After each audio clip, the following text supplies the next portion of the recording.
You're watching Leafs Morning Take with host Nick Alberga and former NHLer Jay Rosehill. The show starts now. Hello, darkness, my old friend. It is Wednesday, October 23rd. Leafs Morning Take, Nick Alberga, Jay Rosehill. Rosie, how are we doing today? Oh, I'll be honest. I'm in a bit of a foul mood, not just Leaf-wise, but we were talking before. I threw my back out again and went back to the starting line with that type of thing. Leafs just really had a head-scratcher, and I've been better, I guess. How about yourself? Yeah, same here, man. I don't know what it is. It could be a loss in mid-November. It could be a loss mid-October. It does not matter. I hate losing, period, but I hate when the Maple Leafs lose to inferior opponents. A team they should just wipe the floor with, especially after the display on Monday. Yet here we are. I think obviously it was a bit of a reality check. Not many positives to grab from that game, but you played in the league. Sometimes this happens, right? Yeah, it does. I mean, we are probably guilty of hyper-analyzing everything to a fault at times, but what else are you supposed to do? I mean, we like to get in there and really think about what we see and what we expect and where we think the team's headed. And I mean, I don't think we've been given a good enough reason, as good a reason to get excited as that Monday game against Tampa. It was just like they've rattled off a ton of wins in the last couple of years, and we've covered them all, but none were really that really stand out to me were as convincing as that Tampa game, like just front to back, like shut the door. Tampa was so frustrated. They had nothing. They literally could get nothing. It was like, oh my God, look, what is this team? And you're like, here we go. And not to expect them to play like that every single game, but to follow it up the very next night with an absolute stinker, it kind of brings you back to reality and thinking this team's got a lot of work to do. Obviously, we're going to jump head first into this 6-2 loss in Columbus. A couple of things I wanted to cover off the top. You know what? I feel bad for you on Frozen Frenzy yesterday. There were 16 games, 16 different start times, but unquestionably, we all know you had one eye set somewhere else, and that's Los Angeles as Bronny James makes his debut. You got to give your take on this, man. I thought it was so ridiculous. These two both come in at the same time, and they got LeBron mic'd up on the bench and the whole ordeal. What'd you think? What a charade, what a show. I mean, is it neat to see someone play with their son? Absolutely. Is Bronny deserving of playing in the NBA? He's not. He probably wouldn't be very good in the D League. The only reason he's there is because LeBron, and LeBron wants to say, I want to say that I played with my son. I want the cameras on to say, hey, look how cool this was. I want to be able to tell the grandkids that I played with. It's all about him. And I can't help but think, what if you were that guy that was like on the bubble of the Lakers and you deserve to make the team and play in the National Basketball Association, and you don't because LeBron is going to bring his kid in who's not deserving and not good enough to be there? It's a joke. Can you imagine if Sidney Crosby just said, hey, Penguins, I run this franchise. I'm one of the greatest of all time. And my kid, who does not deserve to be out there, can't put he didn't have a point. He doesn't do anything on the court. And Crosby's kid is clearly not good enough to play in the NHL. And he says, no, I'm doing it. He mics himself up. Oh, man, let's go. Oh, baby. Oh, all the cameras. Oh, everyone's applauding. How could you possibly have a problem with this? It's an incredible story. It's a joke, an absolute joke. The rivalry, the one-way rivalry with Jay Rosehill and LeBron James continues. Tell me I'm wrong. Pardon me? Tell me I'm wrong. No, you're not wrong. I was just going to say that Bronny played 241 in his debut. I was sort of laughing. The betting market had his point total set at 1. He had 1 rebound, missed a three-pointer. Yeah, made it to the NBA all right. Like, that's a joke. I'd be embarrassed to be Bronny and be like, Dad, I need some time to get better. And maybe I don't know, the only reason we're even talking about is because LeBron has been so good at basketball over the years. That's it. Yeah, otherwise he's not even in the league. And I don't know why I'm supposed to clap and be excited. It's a completely forced thing that he wasn't deserving of. So why would I get excited and clap for that shit? Fair enough. Back to the Leafs. What did you think of the fine handed out to Oliver Ekman-Larsson? Well, what the league's telling you is that that's the worst, most dangerous thing that's happened this whole year. He's the only guy that's been fined, no suspensions or anything like that. He gets a 5. So that's the worst thing that we've seen all year. It was kind of a greasy little reverse hit on a guy who did put himself in a terrible position, wide open, trying to tap it around a guy staring at the puck with a big defenseman who you just punched in the face earlier in the game, by the way, or is that later? I think it was earlier in the game. Punched him right in the face, took a penalty for it, Gensel did. Boom. How do you like them apples? I love it. I would do it all day, and I think suck it on those Lightning. Like, I would feed them that garbage all day long, but probably illegal. I would have given them an interference penalty and call it a day. But for the league to say that's the most dangerous and suspension worthy thing that's happened all year, I think is completely false. And I don't really agree with the fine. Yeah, I think it was excessive. Give him a penalty, sure, but to fine him for that, come on. There's so many different examples of that type of hit. Again, everybody hates it that the Leafs fans think that the league's against them, and every fan base is going to feel that way. But I just thought it was so excessive to give him a fine for that, man. If it wasn't a Leaf, he wouldn't be getting 5K off the books. I don't know why it is. There's so many more eyeballs on that game. I think it's indicative of that type of thing. Like, when does it happen? What teams are playing? How many eyeballs are on it? Is it good for the league or not? If it's a little, I don't know, like a San Jose and Anaheim game, I don't know if that gets dinged or not because there's not a lot of buzz about it. But everywhere you scroll on Twitter, you're going to see that thing, and I feel like the Leafs fall to that sometimes where they got a bigger spotlight on them. Therefore, they're more prone to those, that type of sanctions where everyone's looking at them and talking about them, and the league's got to protect itself. But I don't think that's if that's there's no hiding the fact that the league is basically stating that's the most outrageous and egregious and dangerous thing that's happened this year because it's the only fine that's been handing out, and I can't help but laugh at that. Yeah, that's fair. Did you catch the Trouba hit last night, by the way? Yes. What'd you think? It's a big boy hit. His elbow's tucked. He doesn't leave his feet. It's just every one of these suspensions, it's back and forth. And, was the principal point of contact the head? Every time I have this conversation, it's the same thing. Like, they're handcuffed because they're saying you can't hit the guy's head. But then why wouldn't a guy just put his head down and lead with his head all over the ice? And then he's by definition, he's deemed ineligible to be hit. You can't body check a guy leading with his head without hitting his head. So how are you supposed to play body contact hockey when guys put themselves in those positions? And just about every single time I see a suspension, it could easily have been a non-factor if the guy carrying the puck just had any awareness of protecting himself or put any onus on not putting himself in the vulnerable position. It would have completely negated the problem. But every time these guys go and their heads up their ass and they get crunched and they lay there like, oh my God, like as if they just left from another league that doesn't play full contact body checking hockey, and they're absolutely flabbergasted they just got hit. And it's bad because they're in such a bad position. And it sucks because Trouba's that's an art form and he's very good at it. What are you supposed to tell Trouba? You're not allowed to hit that guy.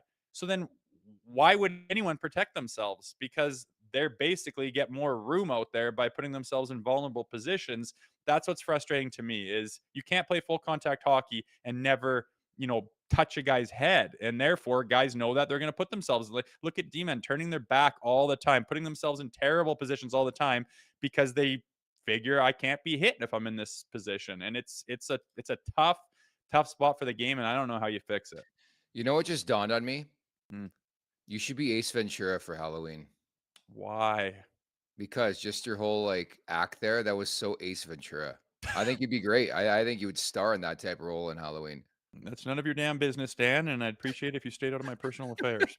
So good, Dan Marino. No, but getting back to the point, from the fans' perspective, that's the side I'll take because, again, I never played high level hockey. You can speak to it. You played in this league. I hate the fact that people jump to conclusions. They watch the first replay and boom, give them the book. If you watch that replay over and over again, it's a clean body check. I think the one thing missing in the breakdown of people when they see the initial check, how quick the game is, how quickly somebody can fall. Like, I just think people see one angle and it's like, boom, they make their decision. I hate that.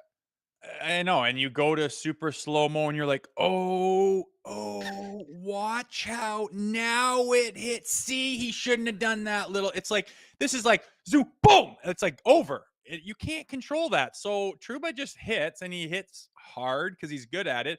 And all the other players need to know when Trouba's on the ice and when you're going down that left wing, oh, Trouba's probably, on the ice. Be aware. You're in the National Hockey League. Be aware of your surroundings.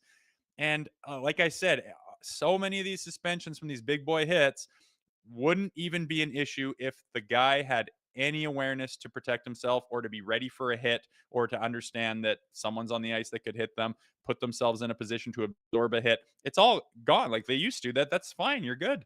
No one gets hurt, but they go across the blue line, cut into the middle with their head up their ass, and they get kablamoed, and it's everyone's fault but the guy carrying the puck. It drives me nuts. Happened in the Leafs game yesterday. I know Ryan Reeves stepped in, but that was a clean body check as well. I think honestly, what's happened, it's a soft NHL where everybody's out for a leisurely skate, and then somebody rips you and hammers you, and you're like, oh, what was that? But no, body checking's part of the sport. Last time I checked. And I get trying, I mean, ultimately protecting the heads and concussions and stuff. It's like, well, yeah, at the end of the day, it's the lawyers and it's the money. The NFL cut a check for like $600 or $700 million. Do you think the NHL is interested in that whatsoever? No. So they're going to do what they can to protect players' heads, but it's full body contact, fast paced, massive men, ice hockey that is body checking allowed. I'm sorry, you're not protecting guys' heads when you're playing full contact, high speed sports. You can't. So it's just such a double-edged sword saying, well, we you can't have the principal contact be the guy's head, but it's full contact hockey.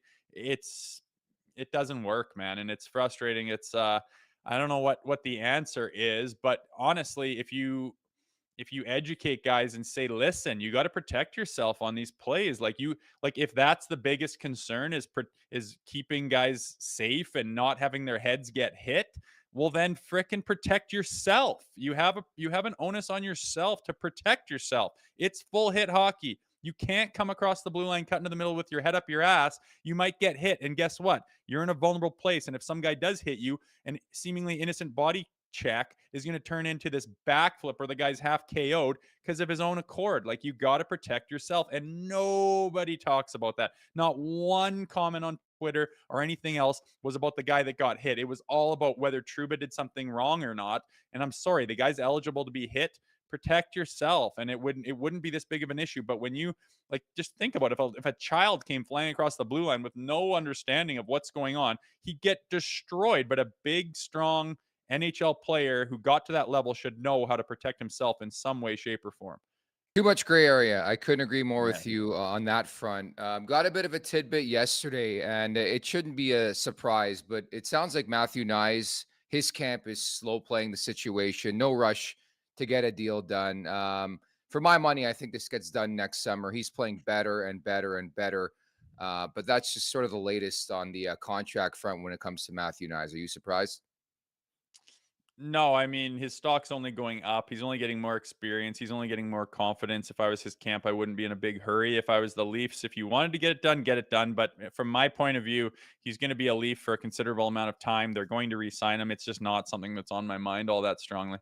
I thought it was interesting too that Jake Neighbors signs yesterday, 2-year deal, 3.75 mil per season. Of course, the Blues will be in town coming up on Thursday, but Neighbors has the same agent as Matthew Knies. He's the same age as Matthew Knies, scored 27 goals last year. So you wonder if they use 3.75 AAV as a starting point for negotiations. Like, I mean, Mm. I think we can both agree that Matthew Knies is a better player than Jake Neighbors. Neighbors, I think, has 30 some odd more games of NHL experience, but it'll be interesting to see and hear sort of the contract comparables in the conversations as we move forward here. Yeah, it will be. I didn't know they were that comparable with like games played, age, and points and whatnot. You could argue that Matthews brings in a different element of physicality and that grinder power forward style, which would bump his stock a little bit. But if he did do a little 2-year, call it a little bridge type deal to get you to some big money, I wouldn't be surprised. And let him grow and blossom and get the Leafs to take him at I think he's probably considerably. He's worth a lot to the Leafs. To lose him would be devastating. And, he's still young. So maybe a deal like that where you do pay him, 3 some million bucks is fair and honest and easy. But then after that deal, I imagine he's going to be bumped up considerably, and then he'll be getting paid with some long-term contracts is my guess. And I think that makes sense. And I think that's fair. Yeah, that'll be the tricky part of this whole thing is do you bridge him like St. Louis did with Jake Neighbors, or do you just give him an 8-year contract? And again, if you pay him for 8 years, you're going to have to pay him accordingly. That's going to be 5, 6, maybe even $7 million per season. That's why I think the ball is certainly in the Knies' camp's court, where it's like, hey, if I have a breakout campaign, I get 25 plus goals, I get 50, 55 plus points. They're sitting pretty in negotiations, in my opinion.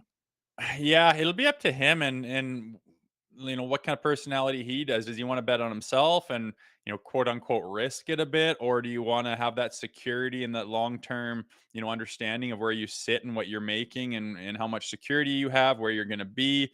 It depends what kind of person he is. I remember driving to the rink with Wayne Simmons and he took a long term contract and he goes, man, I just want it off my mind. I just want to know I'm locked down. I just want to be secure and not have to think about it and just basically, you know, cash out in a way, but there is a way you could cash out even more. He goes, I don't want to be that guy. I don't want to have contract time come up again in a couple of years. I don't want to be worried about, am I having a good enough year to bump my, he just wanted to be done with it and took a long-term deal. That made sense to me. But there's, the risk of that is there's going to become a time on your fourth, fifth year where you constantly get better and you're more valuable to the team. And everyone looks at you and says, wow, you're underpaid. And then you got to live with the fact that I could be making more, pretty first world problems, obviously for the average person. But I think we'll have to see what Matthew Knies wants to do, if it is an option for him to take a little bridge deal like that and see where he goes, or if he wants to lock it down. I think it'll be up to him. And I think the Leafs would probably rather lock him down early. I think his stock's going up and he's going to be a valuable part of this outfit. Guy's an absolute stud. And again, it doesn't say much. They lose 6-2. They got shellacked, but I thought Knies was really, really good for the most part. Yet again, continue to get those super chats in. We got our first of the show from One Thing Books. Thank you for the super chat. Griffey Senior/Junior was a wonder. James, the James are king and jester. Did you see that? The Griffies were there to take a picture with them last night. Forgot to bring that up. No, I didn't. What was it? The Griffies, because they played together too in Like baseball. Ken? Yeah. Oh, wicked. No, I didn't see that.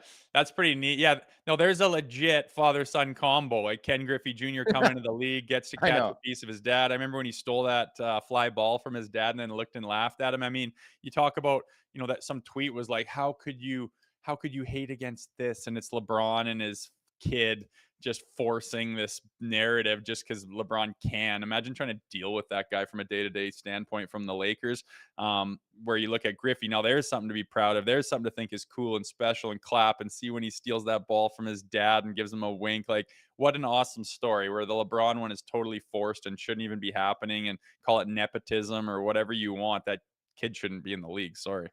Yeah, personally, I feel for the kid. There's only 450 spots in the NBA, one held by Bronny James, and quite frankly, he should still be in college right now.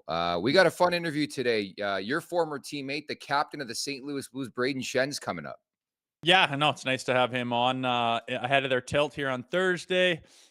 Good guy. He was able to, I don't know if you caught Luke Schenn, hit 1,000 games, had a little party, and you wouldn't think it would be possible with geography and the schedules of two NHL teams, but Braden made an appearance last minute, squeezed it in with some help from a friend by getting to Luke's party. And he told a little story there too, which I never heard. I was surprised I didn't hear it, but them going head to head in the National League. A friend with a PJ. By the way, before coming on, I checked out the fight, the first of the season for Luke Schenn last night against Mark Kastelik. It's like Kastelik had the scouting report. He knew Schenner was a lefty, man. He buried him. I know. I watched that this morning. It wasn't great to see. I don't know, Schenner. Like when the guy's unloading on you and you're just holding on with two hands, there's nothing left to do but eat punches. You got to get that one free. His left hand was right there, able to like counter to that guy and get him back on his heels and take away his offense. And Luke just kept waiting for an opportunity. And when you do that in a hockey fight, it's over before you know it. So kind of felt bad for Luke. I'm sure we'll have a text there or not. And see what he thinks. But yeah, he needs to get that left piston going, because I always said a good offense is your defense, man. You chuck as much as you can, and that guy is not getting to you. It's simple as that. And Luke had a little blip on the radar, but I'm sure he'll bounce back. Hey, the Preds won. Did the Maple Leafs a favor. They beat the Boston Bruins at the Leafs Nation 401. Hit that subscribe button. Hit that like button. Leafs Morning Take wherever you find your podcast. Make sure to leave us a 5-star review. And don't forget to visit theleafsnation.com. If you run a restaurant, you're too busy for this ad. You're thinking about how to get more orders flowing and new locations opening. You need to get more customers and keep them coming back. So really, you're already thinking about Square, because Square Restaurant Tech helps more than 400,000 restaurants do all those things and more. So when you're thinking about your restaurant, think bigger and think Square. Go to square.ca to see why Square is big in restaurants. Where do you want to start with this one? I mean, we've talked about them starting on time, like time and time again. Um, it's been a really good sign this year. Starting on time, they come out hot, score the first goal, they're ready. It's, they've had a history of kind of starting flat and having to get a little wake up call and putting themselves behind the 8 ball before they actually get going, which is just a terrible characteristic of an NHL team. And they have kind of been very good at doing that, but they did not start on time. They didn't respond well, and they finished like dog shit. Like there was just nothing about that game that you could say, oh well, yeah, this got them, but at least they did that. And there was nothing to really speak of. They had nothing. And Craig Berube's job, he hasn't really seen that out of this team, right? And they have a history of doing it. So that's obviously what they're trying to get out of their game. That now famous timeout that he called with 10 minutes left in a 5-2 game. Everyone was talking about it. I mean, that's an indication that he does not care. He wants to get this team to be a machine, like step on their necks, finish games, start on time, all the right things that a team wants to do. And now that he's seen this, I think that he really is going to need to, sit down and say, listen, and whatever his MO is on doing that, but he needs to get that out of their game. They can't have a performance like they did on Monday and follow it up with a performance on Tuesday. That is way too much Jekyll and Hyde. We haven't even used that phrase in a long time, but there it was for Craig Berube to see. Now he's got more on his plate as far as fixing that type of characteristic on this team. I thought his post-game remarks were interesting. He says it boils down to they outskated us, they outworked us, and they were a harder working team than we were. Bottom line, back-to-back with travel fatigue a factor. That's an excuse, though, isn't it? So I'm not going to go there. I didn't feel like we skated very well tonight. They skated through us all night. We didn't win many puck battles tonight, didn't defend very well tonight, and that's what you get. The only thing that was good tonight was the penalty kill. So bitterly honest as per usual. Yeah, and the media loves giving excuses about how long the flight was. Like, do you think in a 60-minute hockey game, once you get that gear on and the puck drops, your attitude and the way you play together as a team and your intensity factor is so much so that it dictates the outcome of the game? Do you think that the extra hour and a half on a private jet in a lazy boy chair getting spoon-fed Capital Grill, do you think that's a factor? And like, it drives me nuts when people say that. I mean, athletes have to go, like, those athletes are bloody machines now. Do you know what they do in the gym? You know what they're capable of? You know what their nutrition is? You know what all the shit they have at their disposal to make them feel like a machine? Oh, well, they had to travel. They play bullshit, man. That is a total excuse. I never felt that. You can play 3-3 in the American Hockey League with travel on a shitty bus eating Subway. And some of your best games should be that Sunday afternoon game. You just go to war because you just drop into the slot and away you go. You're ready to go. You're an athlete. So I hate that excuse. But to me, it's a focus, and it's a mental focus thing with the Toronto Maple Leafs. And they have a performance like they did on Monday, and then all of a sudden it's like, oh, good, we're rocking and rolling again. And everyone kind of collectively, subconsciously has that in their mind, and they go into a game like this thinking, oh, good, it's Columbus. Phew, all right, we're rolling. This is sweet.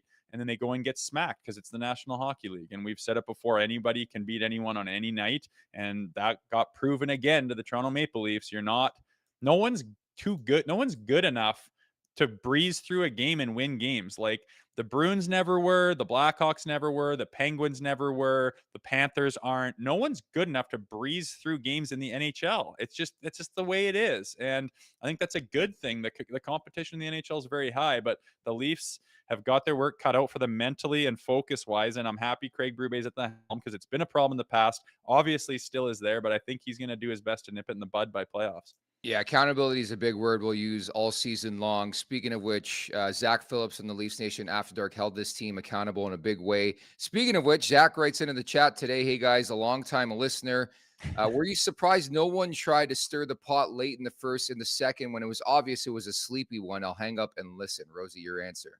Hmm.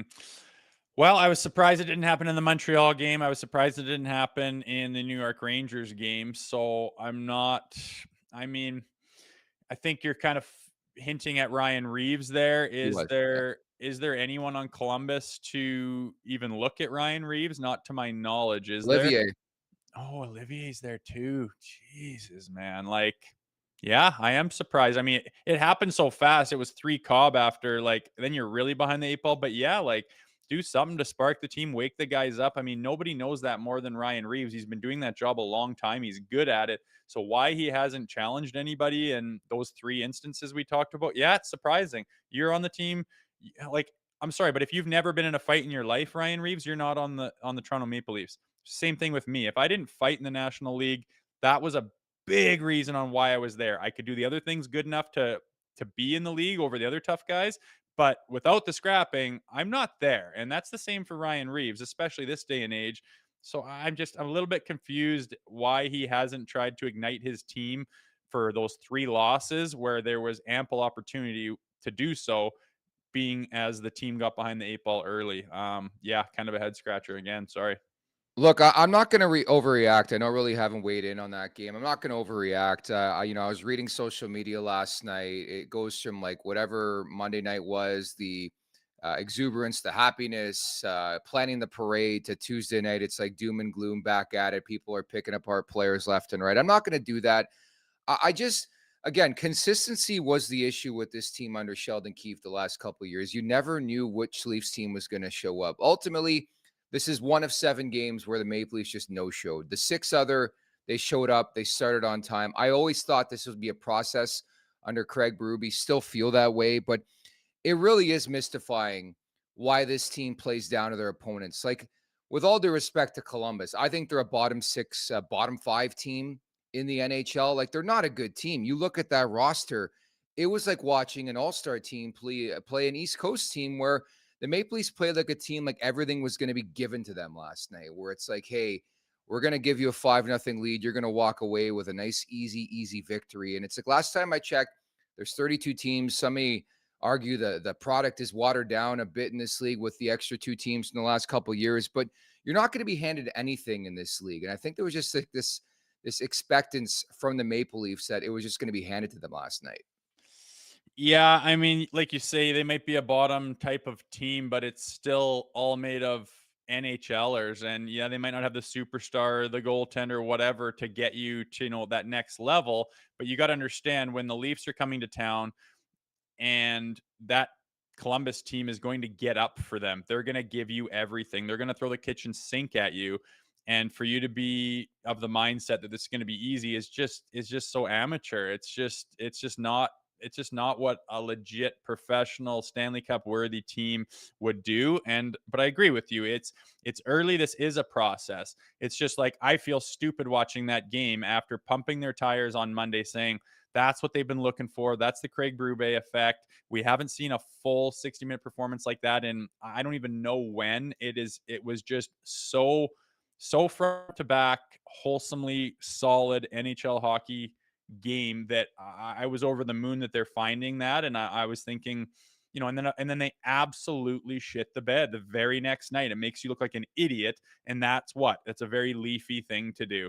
Build it up to the point where, oh my God, we're building, planning the parade and then just fill your pants to the point where we're tearing it down. But I'm not tearing it down. It is a process. It's only a handful of games in, but that's Craig Berube's first experience with the Toronto Maple Leafs and what they can do with that yo-yo, Jekyll and Hyde, whatever you want to call it. And his job now is to figure out why that happens, nip that in the bud, and create a culture that just erases that from their repertoire. Like you got to go in there and they have whatever that is. And I'm not in the room, so I don't know, but it's fairly obvious the focus isn't there and you take it lightly and you don't prepare the way you did for Monday's game. It's obvious. That's what happens when you don't. And why wouldn't you? You're a little bit tired. You played last night and you don't have a very, tough opponent. So I'm just not going to quite do everything I did to get up for this game because I don't have to, and it blows up in their face. And whether I don't know. I don't know what Chiefs, strategy is going to be to alleviate that, but that's on his plate now, is getting that shit out of their game. And hopefully, sooner than later, it is a process. You don't snap your fingers and make 24 men all of a sudden. It is not an individual sport. It's a team sport. It takes time to get that stuff all in the line. But again, that's his job right now, is to get that out of their game. There's going to be blips for sure, but the wild thing is that nobody had it. And that includes Dennis Hildeby, who I thought was just awful in the first Yeah. half of that game, man. Like it's so, and I write on social media, people are like, oh, this is why the Leafs have been looking to give the guy seasoning the last couple of years and have been tentative to play him at the NHL level. Like, he just didn't have any juice in that game. 6 on 38. Yeah. He didn't look good. And that's the thing about a goaltender, man. Your mistakes are so highlighted. And Dennis Hildeby, the first goal, and then the second, and then the third goal. It's just like you start to pucker up again, and you see a rush or a drive where he loads up a shot, and then all of a sudden it's like, that might. And then last night they were all going in, and your fears became reality. Where the night before they're going 5-on-3, cross crease, 1T, and you're not even flinching because Stoley looks so sharp. I mean, a goaltender is absolutely massive, and yeah, Hildeby put the team behind the 8 ball, and you could have used 2 or 3 saves there that didn't happen. And then all of a sudden the game's pretty bloody out of hand, albeit you do have these Leafs and what they're capable of. And you had like 16 minutes left in the first period, lots of time left if you want to pull on your work boots and get to it. They just didn't have it. No one stepped up. No one did nothing. It was just a lost cause. And by the end of the game, everyone's, pretty dejected, fans included. Yeah, I won't lie. It brought back some PTSD to the Sheldon Keefe era, where it's like, again, like it really is mystifying that you're playing an inferior opponent. You not only lose, man, but you get shellacked. Like, you get your ass handed to you where you don't even show up. And again, to your point, that's what Craig Berube has to figure out, what's going on with that. Like, it made no sense to me that nobody had anything, any jam, any juice in that game. It was weird. Yeah, and Chief, like with that timeout that he called, he's like setting a precedent that I do not care what's going on. There's only one way to go about a game, and it's the right way, and it's doing those things that he preaches, and it's that accountability where I don't give a rip who you are, what you did yesterday, or where we're sitting, or what you think of us. This has to be done the right way every single bloody day. And that was why he called that timeout, is to reiterate that. And I imagine that was his message after Monday's game. Great game, looks good. Do not rest on your laurels. Do not think that, you are unbeatable now. We have another game. Do not think that the Columbus Blue Jackets are inferior to you. Do not think you cannot lose to these guys. Do not put that cart before the horse. You have to do the work first every single time. And they didn't. They came out and got behind the 8 ball. They didn't readjust to anything. And they basically, you could say shut it down and just got shellacked. And it's a terrible look. And I can't imagine Craig wasn't preaching the opposite. Like, don't let that happen. It did happen. Now he's got his work cut out for him to figure out a way to not let that stuff happen anymore. It's comical, right? It's very Leafy. Monday to Tuesday, Jekyll and Hyde. It's just it's still there. It's still in him, and he's gotta work it out of him, and that's his job now. And it is October still, so it's not the end of the world. There's time, more than enough time to get that figured out. But it just sucks to see that it's still there. A couple notes. Max Pacioretty leaves the game after 2 to a lower body injury. It's tough to see that because he actually got a couple spins in the top line with Matthews and Marner late in the second.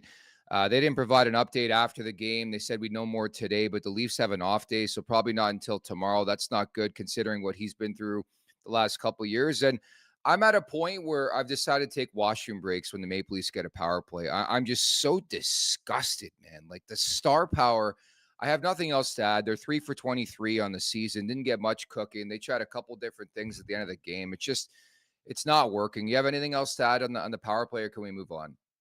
No, I don't know what to say. I don't know what the problem is. It is terrible and it's abysmal, and it's not right. It shouldn't be that way. Like that, like they should have deficiencies in other parts of their game. Those players, not the power play. And it's again a Leafy thing to happen, to have all these studs and stars and the greatest goal scorer in the league at the time, and nobody can score on the power play. They're running at like 11%. I don't know what the problem is, man, but they have to figure it out, and maybe you just blow the hell out of it. And like how do you change it drastically without it being like a complete punishment to like Mitch Marner? Like, Mitch, you're doing FA on this thing. You're not going to be on it anymore. Like, that would be nationwide news. We'd be making a big, like, it's, what do you do? I don't know. And I'm glad it's not my job to be a power play specialist, because I don't know how you fix that thing. If they don't know, how the hell would anybody else? Like, you're supposed to be the top high-end skill goal scoring machines, every one of you, and there's just nothing. It's a tough spot to be in, and it doesn't look like it's an easy fix, because they've been like this for a long time. A positive, Nick Robertson. We called him for an anytime goal on the show yesterday. He scored in garbage time, but that does a lot of for a player's confidence, in my opinion. A guy like Robertson specifically, for all the luck the guy got in the preseason, it's been different in the regular season. Even had that chance for the 2-on-1 about midway through the game, and he loses his stick. It's been that type of start, but it was good to see Robertson get on the board. Yeah, it was. I mean, for him to have the preseason he did, and then for it to go completely dry in the regular season for a guy who's trying to prove himself, and his knock is consistency, it's probably not where he wanted to be. But now, you get that bagel off the board. You have scored. I mean, for a goal scorer to have that, it's you can't help but think it's a good omen to have the thought that, hey, the floodgates are going to open now. I got the monkey off my back. Time to roll. So good for him. Got a goal. Was absolutely meaningless, but at least personally, he got the monkey off his back. We'll see if he can roll now. But yeah, he's got to find a way to be more consistent. Or there's a whole bunch of holes in the lineup. You take Camp out. Holmberg's mixed around here and there. Nick Robertson can't score until last night. There's some holes there, and I think the Leafs are just waiting for someone to step up and take a stranglehold on a position where they say, this is now my line. This is where I fit. This is where I play. I don't have to worry about getting scratched or getting moved around anymore. But there's, those 3-4 guys that no one stepped up yet, and we're waiting for it. I don't know what it is. Even last year, if I do recall, I don't know what it is about scratching David Kampf, but the Leafs do not play well without David Kampf, man. I know the whole team didn't have it. I was fine with the decision. Honestly, Pontus Holmberg is a guy who's got to be next in line, I would think, to watch a game from the press box. But you're going to see this throughout the year. I think we've learned early on that Chief really doesn't care who you are. If he's not liking the way you're playing, your role is going to be diminished, quite frankly. Yeah, like the Chief literally doesn't care what you make or what your other teams fall victim to that of, we can't take him out. We just signed him. Like, he doesn't give a rip. He literally doesn't. And why would he? That's not his job. Like, the numbers and the money and the contracts are totally irrelevant to a coach. His job is to put the best product on the ice that he possibly can on that particular day. So if things are missing, or he wants to try to inject something else, or he's not seeing enough out of a certain person, out they come. He tries, as long as it makes sense and he can justify that injecting this person might, break something loose, or can, create some kind of chemistry, whatever you're trying to find. I have no problem with it. David Kampf is not irreplaceable or anything, but he is solid, and I don't expect him to be a scratch very often, but he is a guy that is, you could replace with someone else if you're trying to mix stuff up. At the Leafs Nation 401, hit that subscribe button, hit that like button. I really like this quote from Austin Matthews, because it wasn't about learning lessons. He said the neutral zone was the Autobahn for them tonight. He knows what the Autobahn is, eh? Yeah, Cool. Yeah, all over the ice, man. It's just the polar opposite of what happened on Monday. The polar opposite. The Leafs were everywhere. They shut everything down. They went north. They came together to get the puck back, and when they had it, they were gone. They supported each other. They clogged it up. They angled properly. They took the ice away. They cut it in half. They dug out the pucks. They had the grind. They had the finish. It was an absolute masterclass on how to play a hockey game against a good opponent. And as leafy as it is, they go and have just an absolute dog's breakfast of a hockey game against an inferior opponent. It's Jekyll and Hyde, and it needs to stop. And it's a mental thing. It's a focus thing. I've always said that it was. It's how could you think anything else? It's the same guys from Monday to Tuesday doing completely different things out there. And that's a level of accountability that I think Craig might have to get hard on these guys and, start to punish them when they do that. Like, what else can you do to these guys? It's been a country club there. Let's be honest. It's been a country club. There's been no bag skates. They don't get yelled at. They don't get, called out personally or anything like that. And I think the whole point was to try to get away from the Babcock era. But that's what this team's always needed. It wasn't Mike Babcock that they needed. It was a player that held them accountable, and they haven't had that in a while. And now they're pretty firmly entrenched in their ways, and it's time to dig that out and carve a new path. And that's what Craig Berube is for. I hoped that we were didn't need to have that big of an adjustment, but yesterday was indicative of they still have a lot of the bad old habits in there. Yeah, reality check. And I think it was a stern reminder. This is the last kick of the can with these guys. It just is. If it's not working this season, the band's breaking up, baby. Anyways, we look forward to Thursday night's game, the Craig Berube revenge game, as the Maple Leafs host the St. Louis Blues. The following interview is brought to you by Charm Diamond Centers. Get custom ring building delivered in less than 4 weeks with the Charm Masterpiece program and an unbeatable pricing policy. Charm Diamond Centers is proudly Canadian-owned and operated since 1972 with more than 85 locations across the country through Charm and their sister brands. For more information, go to charmdiamondcenters.com. Anything to add before we throw to the interview, Rosie? No, just good Sasky boy, Brayden Schenn. Those Schenn boys, sometimes they can give you the token snoozer answers because they're so, they're so experienced in the media and being in the National League. But then you can see when Braden breaks out and tells a real story and shows his true self, and they're good dudes. So enjoy the interview. Hey, I was really shocked when I asked about this being maybe just another game, and I said, don't give me some token BS answer. He actually gave me an answer. So here's the captain of the St. Louis Blues, Brayden Schenn. Let's take it from the top here. Recently, you had a milestone in your family. Your brother, Luke, played 1,000 games in the National Hockey League. And, with the crazy schedules, I can't imagine you were able to celebrate with him, were you? I was. I was. I made it to Nashville that night after a game. So surprised him. And, he didn't expect it at all. And just kind of worked out where we played at 6 o'clock. And they had a 1 o'clock game. So huge milestone for him. Super proud, super pumped about, his milestone and achievement. I think it was just over 700 games where he got sent down to the minors and battled his way back, and he's still playing. So super proud of him. Braden, the logistics behind that, like, when did you know you were going to do that? Get the PJ going, man. Kind of a while ago. Family friends helped out, so I won't say their names or whatever else, but definitely good, generous people that were able to get me there and surprise Luke. So Braden, being as Luke is crossed that milestone, you're 50 some games behind him. Do you start to think about your night and getting to that milestone? And did you think that was going to happen in your career? Did it happen quicker than you thought, or has it been a long way coming? What do you think about your own milestone coming up soon?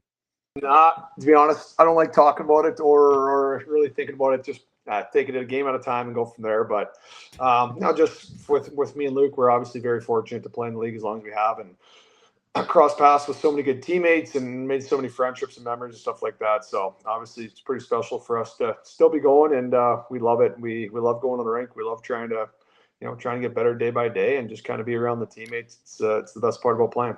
I hope you just set the standard, though. Like, if you're showing up for 1,000 for him, he's got to come to yours, no? No, it just lined up perfect. Like I said, I think they played at 1. Party started a little bit later. We were at 6. And like I said, I surprised. I was in and out. We had an off day the next day. I was back the next morning. So it was just, like I said, very generous of the family that got me there, and I was able to celebrate with them.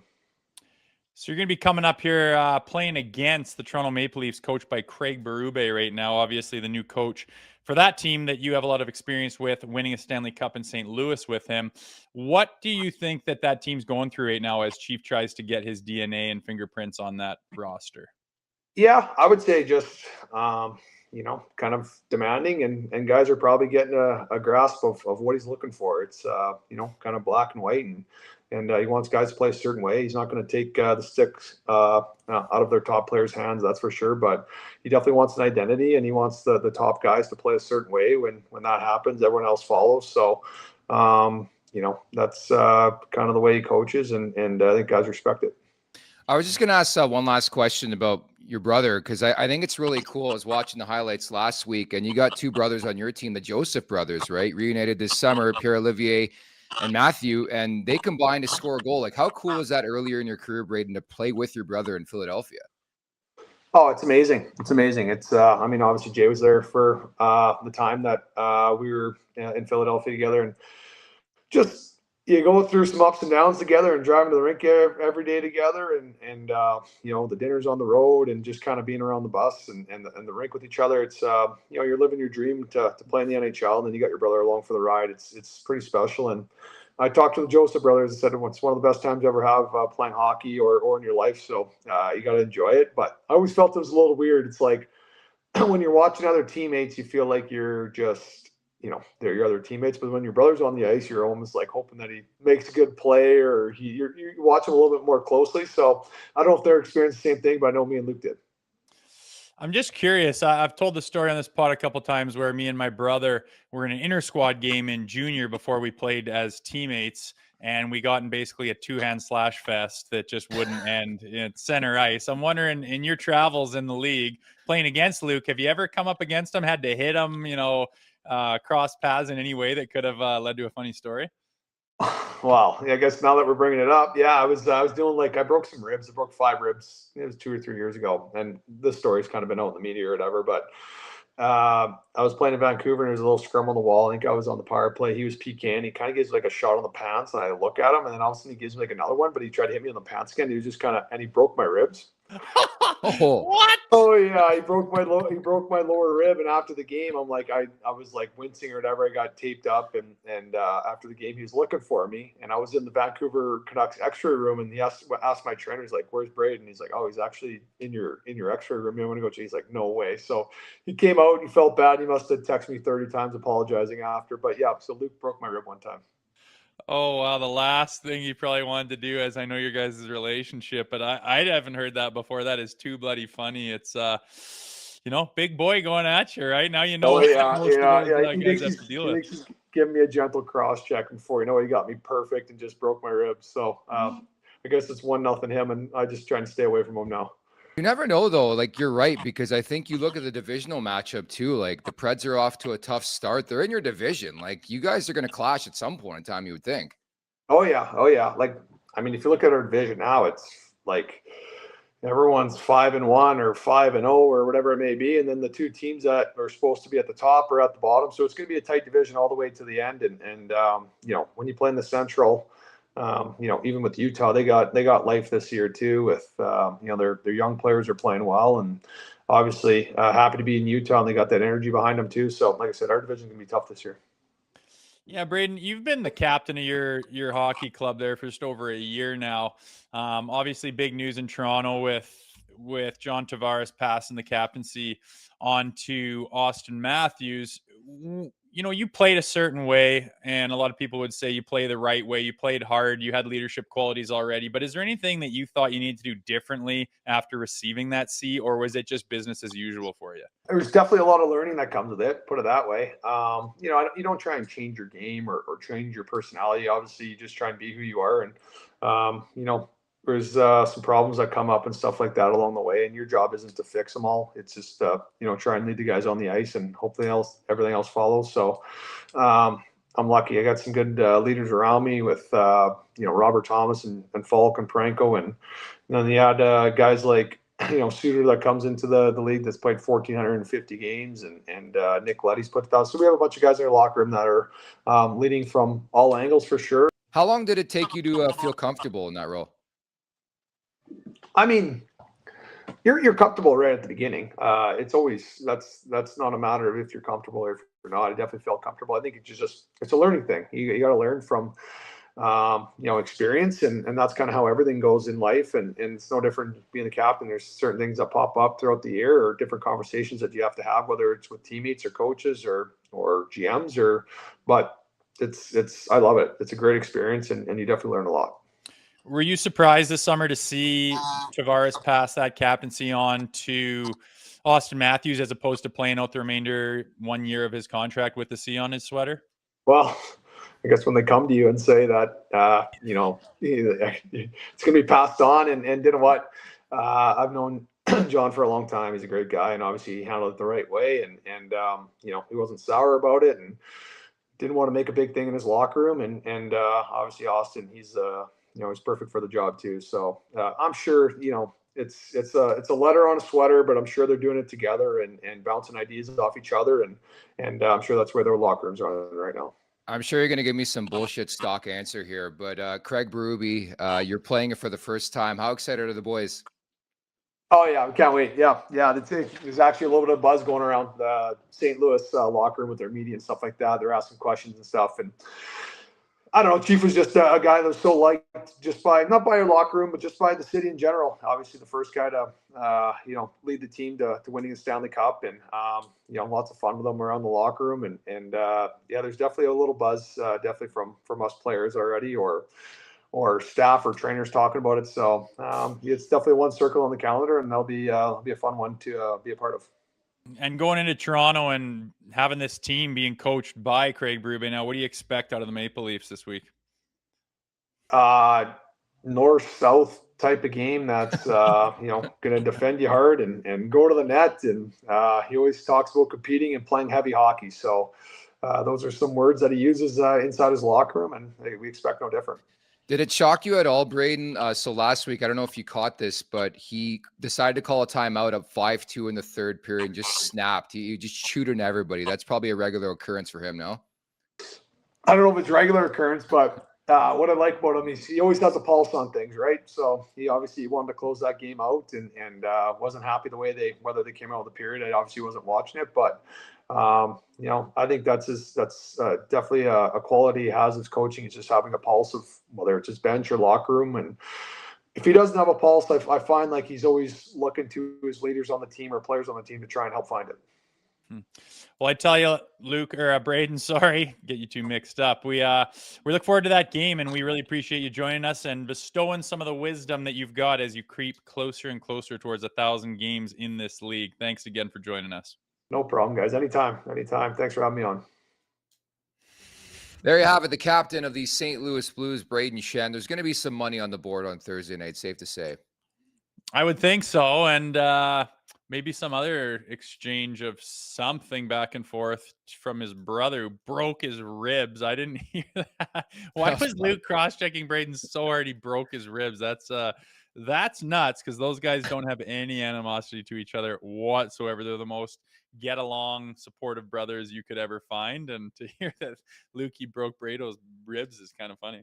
Play for keeps, man. Mario Kart in the chat. I love where your head's at. He says Kyrou goal. It's a lock. If you recall, when Chief got fired, Jordan Kyrou had some comments about Ruby and how he wasn't a big fan of him. Then walked it back, but nevertheless, that's definitely a prop I'll look at tomorrow night. That would be Leafy. That guy to come in and snipe too. There you go. Anyways, let's take our weekly look at the NHL standings, namely the Atlantic Division, brought to you by Jay Rosehill's Hockey Night in Canada towel. It's your towels. Cool. Yeah. Thanks, dude. Yeah. I guess we don't have the graphic of the standings on your screen, but nevertheless, there it is. Thank you to producer. Good, fantastic job. The Florida Panthers first in the division here, Rosie. Tampa bounces back in a big way after being shellacked on Monday. Everything's pretty close so far here. I know there's 2 points between sixth and first, so it is tight as you'd expect. No real front runners, but I mean, you look at it and you're like, yeah, that makes sense with Florida up top, man. I stroke their ego on this show, and I think it's for good reason. And I think they're kind of the template right now on what every team's trying to be. And it's tough that they're in. It's not an easy division, man. Even Ottawa's looking pretty sharp. So we'll see how that shapes up over the next few weeks. It's a fun time of the season when you start to get into later November and you start to see some separation and, the cream kind of rises to the top. But right now, like I said, 1 game away, 2 points away from the distance between second and first. So if anyone has a bad week, this is going to change drastically, which doesn't mean a lot, but it's worth checking out right now, seeing who's doing what. Yeah, that was the good news, I guess, about Frozen Frenzy. The Leafs got smacked, but so did Florida. Tampa wins a game against New Jersey, but it seems very clumped right now, which in recent seasons, it's felt like Boston or anybody else for that matter has just walked away with the division in the first couple weeks of the season. So the Leafs are within earshot of that, which is always good to see. It's time for the last call. Brought to you by Bet365. Open an account with Bet365 today and bet on a huge range of markets. So whatever the sport, whatever the moment, it's never ordinary at Bet365. Use code NATION, all in uppercase. Today, there's just one game on the NHL slate. It's the second half of the back-to-back home and home between Washington and Philly. Washington wins yesterday. This one's in Washington with the Caps hosting the Flyers. I'm going to play Philadelphia. I think they just need this one badly. Yeah, not a bad play. I'm going to take them in regulation at plus 200. I just like getting value out of it. Maybe that's why I lose so friggin' much. But Leafs basically cleaned me out yesterday. I hammered them hard, thinking they're going to get back in that game or at least win the second period. My account is abysmal right now, thanks to them. So I even fell victim to that type of Jekyll and Hyde performance. But yeah, today's tough. I was doing my Tim's picks with my kid this morning for Tim Hortons, and he's like, "Can we get a hot chocolate yet?" And he's 8 years old. And we didn't think we hit last night, and Brock Besser scored. So we're on a 4-day heater. And then I look at this slate, and there's not one guy on the top pick that's got more than 2 goals all year long. So it's kind of tough sledding, but let you know how we did yesterday. But my fingers aren't really crossed. I don't think it's going to happen. We'll see, though. I love that. You're just doing everything with your kid these days, including manning his fantasy roster. But no need to mention that coffee shop's name on this podcast. They don't provide any money for this pod. So Tim's picks, whatever. An app on my phone at a local donut establishment. Yes. I don't feel great about Philadelphia. I wonder about John Tortorella. Anywhere he coaches, there's an expiry date. I think we're reaching that in Philadelphia. But nevertheless, if you want to oblige on this one game card, Philly would be my pick as we wrap here. Many thanks to Brayden Schenn and Rosie. Looking forward to Thursday's game, and I want to see what the Leafs have in terms of a bounce back, and I want to see if they show up for their head coach. Yeah, me too. Austin even mentioned it in his post-game comments that they're going to be ready and they understand what's on the line. And yeah, I mean, as much as they floundered yesterday, another test is how can you bounce back? How do you respond to something like that? And I have a feeling it's going to be in a positive way. So I'm excited for that game against St. Louis. Very excited. Thank you again to Brayden Schenn for stopping by. He's been on the program a couple times now. Everybody in the chat, you guys were fantastic as per usual at the Leafs Nation 401. Hit that subscribe button, hit that like button, Leafs Morning Take wherever you find your podcast. Make sure to leave us a 5-star review. And don't forget to visit theleafsnation.com. Many thanks to producer Vic. For Jay Rosehill, I'm Nick Alberga. We'll talk on Thursday. Take care. Make sure to check out more of our content right here on the Leafs Nation YouTube page. We got long-form interviews, we got clips, we got epic rants by Jay Rosehill. We simply have it all. And don't forget, you can find out much more at theleafsnation.com. Thanks so much for watching.